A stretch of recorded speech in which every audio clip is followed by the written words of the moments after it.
اللہ نے جب وہ حکم جو ہے وہ شریعت اسلامیہ میں نازل کیا ہے تو اس وقت اللہ کا کیا قصد تھا، کیا اللہ کا مقصود تھا. ومن جہت قصدی فی وضعها للافہام، اب دوسری چیز کیا ہے کہ اللہ نے جب اس کو مختلف جو ہے وہ افہام، فہم سے ہے، آپ کہہ لیں مختلف جو ہے وہ عقول کے لیے جب اللہ نے اس کو وضع کیا تو یعنی سمجھنے کے اعتبار سے، فہم کے اعتبار سے، تو اس وقت جو ہے وہ شارع کا کیا مقصود تھا.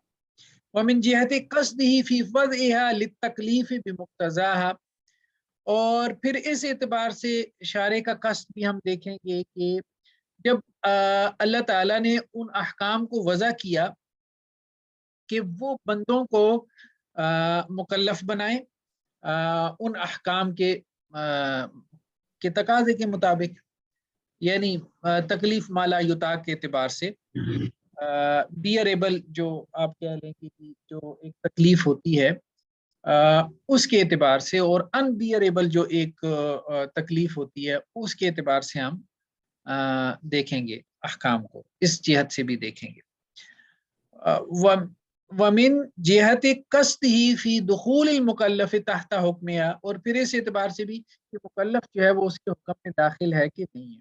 فہادی اربعۃ انواع، دیکھیں یہ چاروں قسمیں نا جب تفصیل سے پاس ہوگی تو پھر کھلیں گی، ٹھیک ہے. تو یہ چار قسموں کے اوپر وہ باری باری جو ہے وہ گفتگو کریں گے. ابھی تو ایک تھوڑی سی ابتدائی گفتگو ہے. تو پہلی قسم کی پھر آگے چار قسمیں ہو گئیں. والنقدم قبل شروع فی المطلوب مقدمہ کلامیہ مسلمہ فی هذا الموضع، اور ہم جو گفتگو ہے اس کو شروع کرنے سے پہلے ہماری مطلوب ہے، ہم کچھ تھوڑی بہت ابتدائی گفتگو کرنا چاہتے ہیں اس سے پہلے، اور وہ کیا ہے؟ وہی ان وضع الشرائع انما هو لمصالح العباد فی العاجل والآجل معا. دیکھیں اللہ تعالیٰ نے جو شریعتیں نازل کی ہیں، پچھلی ہوں یا یہ والی شریعت محمدیہ ہو، یہ سب بندوں کی ویلفیئر کی، مصالح کا ترجمہ ویلفیئر کر لیں، مصلحت ویلفیئر کو ہی کہتے ہیں، یعنی بندوں کے فائدے کے لیے اللہ نے یہ ساری شریعتیں نازل کی ہیں. فی العاجل والآجل معا، یہ فائدہ دنیا میں حاصل ہو جائے اس کو یا آخرت کا. دو ہی فائدے ہوتے ہیں نا، ایک وہ جو جلدی حاصل ہو جائے اور ایک وہ جو بعد میں حاصل ہونا ہے، یعنی دنیاوی اور اخروی فوائد جو بندوں کے ہیں ان کے لیے، بندوں کی دنیاوی اور اخروی فلاح و بہبود کے لیے اللہ نے ساری شریعتیں دی ہیں، ٹھیک ہے. وہادی دعویٰ لا بد من اقامت البرہان علیہ صحتا و فسادا، اب یہ جو دعویٰ ہے اس پہ ہمیں کوئی دلیل چاہیے کہ جو اس کو سچا ثابت کر دے یا اس دعوے کو جھوٹا ثابت کر دے. ولیس ھذا موضع ذلک، لیکن ابھی ہم اس بحث میں ابھی فی الحال نہیں پڑھنا چاہتے. وقد وقع الخلاف فیہا فی علم الکلام، ہاں علم کلام میں اس بارے میں بحث موجود ہے. وزعم الرازی ان احکام اللہ لیست معللہ بعلت البتہ، امام رازی کا گمان یہ ہے کہ اللہ کے جو احکامات ہیں نا وہ کسی علت سے معلل نہیں ہے. آپ بات سمجھ رہے ہیں؟ گفتگو یہ کر رہے ہیں کہ اللہ نے جو احکامات نازل کیے ہیں وہ احکامات جو ہے وہ انسان کی دنیاوی اور اخروی فلاح کے لیے، ٹھیک ہے. اب کہتے ہیں اس کے لیے دلیل چاہیے، دلیل میں ابھی ہم نہیں جاتے، ایک اجمالی طور پہ آپ کو بات بتا دیتے ہیں کہ علم کلام میں اس بارے میں کافی اختلاف موجود ہے. اور امام راضی کا کہنا یہ ہے کہ اللہ کے جو احکامات ہیں وہ علتوں کے ساتھ معلل نہیں ہے، بس اللہ کا حکم ہے، بس ٹھیک ہے، اس کے پیچھے علتیں تلاش نہ کرو، ٹھیک ہے. کما ان افعالہ کذالک، جیسا کہ اللہ کے افعال کا بھی معاملہ یہی ہے کہ اس کی کوئی علت نہیں ہے، ٹھیک ہے. علت نہ ہونے کا مطلب کیا ہے کہ مطلب بس وہ ایک تعبدی امور ہے، بس اللہ کا حکم ہے، بس ٹھیک ہے، اتنا کافی ہے، ٹھیک. اور اللہ کا جو فعل ہے بس اللہ کا فعل ہے، اس کے پیچھے کیا حکمت ہے، کیا سبب ہے، کیا ریزن ہے، کیا لاجک ہے، کیا وزڈم ہے، بس یہ اس کو چھوڑ دو. یہ امام راضی کا موقف ہے. وہ اب ظاہری بات ہے یہ تو کہہ رہے ہیں نا کہ اللہ کے احکامات کے پیچھے آبجیکٹیوز ہیں، کہ اللہ کے احکامات کے پیچھے آبجیکٹیوز ہیں. تو امام راضی کا کہنا یہ تھا کہ اللہ کا حکم بس اللہ کا حکم ہے، آبجیکٹیوز کو چھوڑو، پیچھے علتیں کیا ہیں، کازز کیا ہیں، چھوڑو اس کو. معتزلہ نے کیا کہا؟ وان المعتزلہ اتفقت علی ان احکامہ تعالی معللہ برعایت مصالح العباد، کہ اللہ تعالیٰ کے جتنے بھی احکامات ہیں وہ معلل ہیں، یعنی کن علتوں کے ساتھ ہیں کہ اس میں بندوں کی مصلحتوں کا لحاظ رکھا گیا ہے، یعنی بندوں کی ویلفیئر کا لحاظ رکھا گیا اللہ کے ہر حکم میں، یہ معتزلہ نے کہا۔ وانو اختیار و اکثر الفقہاء المتاخرین، اور اکثر متاخرین جو فقہاء ہیں ان کا بھی یہی موقف ہے کہ اللہ کے جو احکامات ہیں وہ بغیر علت کے نہیں ہیں، بغیر مقصد کے نہیں ہیں، اللہ کے ہر حکم کے پیچھے کوئی نہ کوئی مقصد ہے، اور وہ مقصد آسان الفاظ میں یا من جملہ یا سمرائز اگر آپ اس کو کریں تو وہ کیا ہے، بندوں کی فلاح ہے بس۔ ولما استر فی علم اصول الفقہ الى اثبات العلل للاحکام الشرعیہ، اور جب علم اصول فقہ میں ہم احکام میں شرعیہ کی علل کے اثبات کی طرف مجبور ہو گئے، اثبت ذلك على ان العلل بمعنی العلامات المعرفہ للاحکام خاصہ، تو اس سے یہ بات بھی ثابت ہو گئی کہ علل جو ہیں اس معنی میں کہ احکام کے لیے ایسی علامات ہیں جو احکامات کی پہچان کروانے والی ہیں خاص طور پہ۔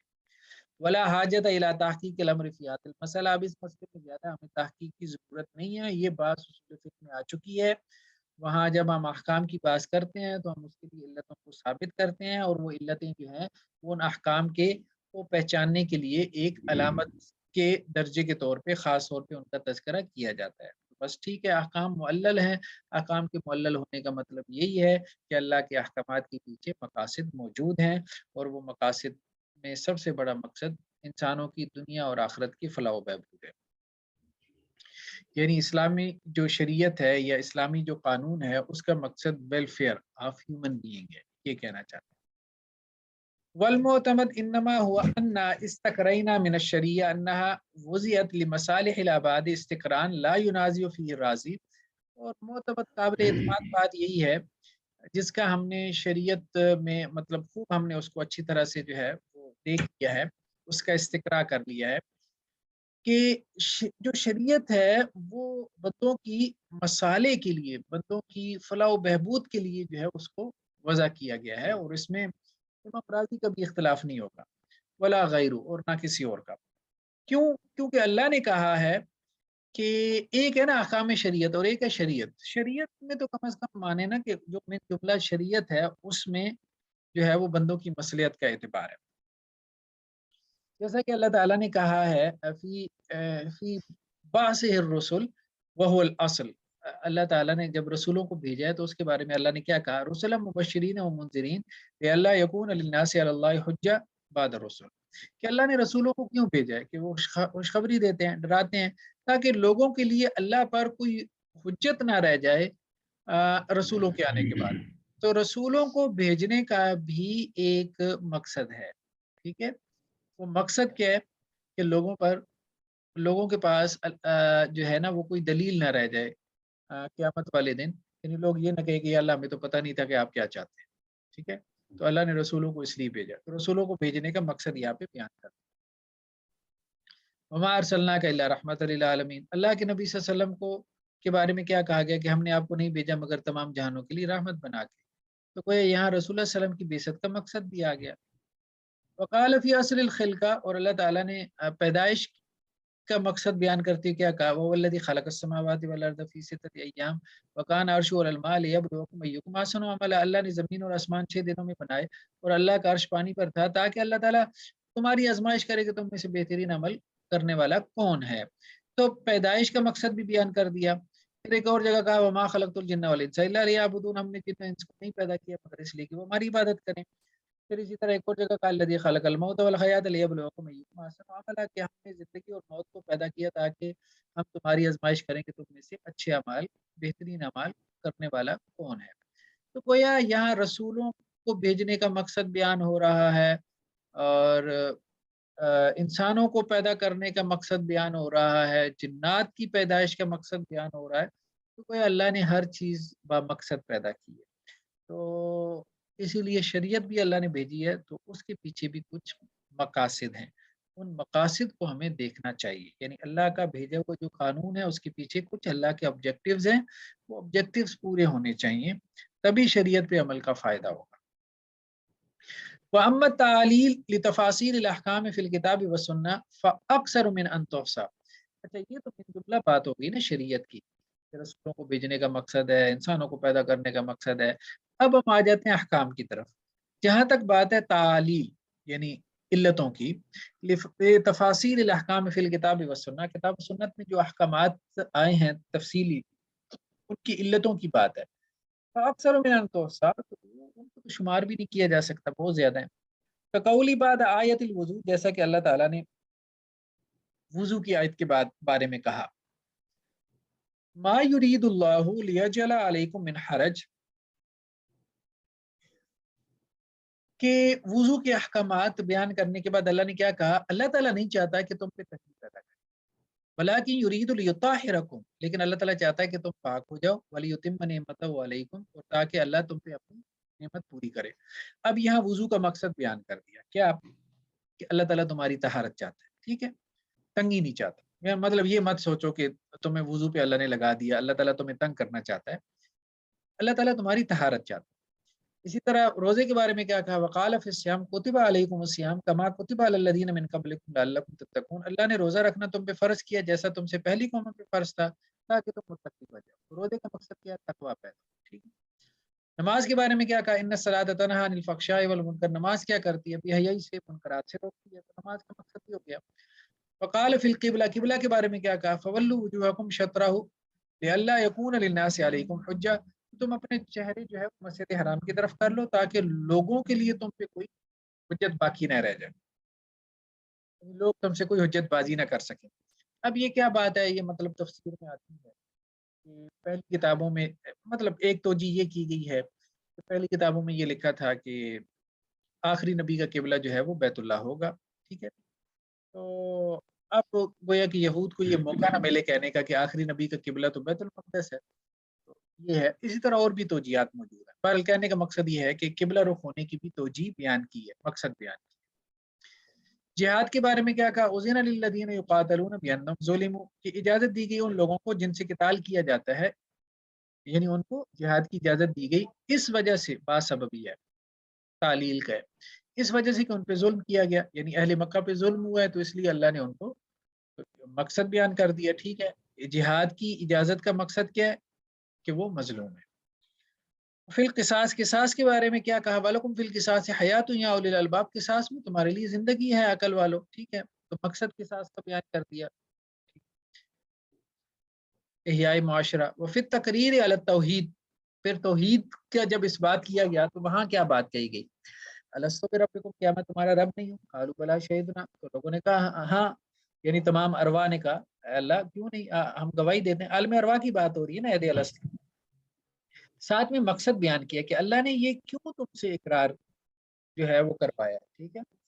ان تقولوا یوم القیامت انا کنا عن ھذا غافلین، تاکہ کیا یہ نہ کہو کہ ہم اس سے غافل، یعنی ہمیں تو نہیں پتا تھا۔ فالمقصود والتنبیہ، اور مقصود یہاں پہ کیا ہے؟ تنبیہ ہے۔ وَإِذَا دَلَّ الْإِسْتِقْرَاءُ عَلَى هَذَا وَكَانَ فِي مِثْلِ هَذِهِ الْقَضِيَّةِ مُفِيدًا لِلْعِلْمِ، تو اب جو استقراء ہے، مطلب جو چھان پھٹک ہم نے کی ہے اس مسئلے میں، تو وہ ہماری رہنمائی کر رہا ہے اس مسئلے میں، ٹھیک ہے۔ تو کہ اس قسم کے قضیے میں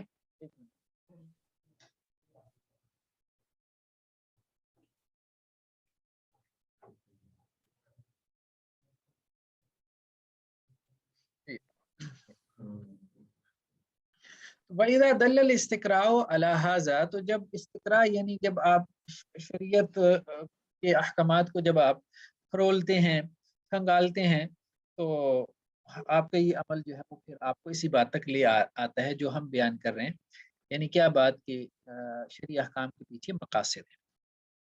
وَكَانَ فِي مِثْلِ هَذِهِ الْقَضِيَّةِ مُفِيدًا لِلْعِلْمِ، تو اب اس قسم کی قضیے میں اس چیز سے جو ہے وہ آپ کو علم حاصل ہو رہا ہے۔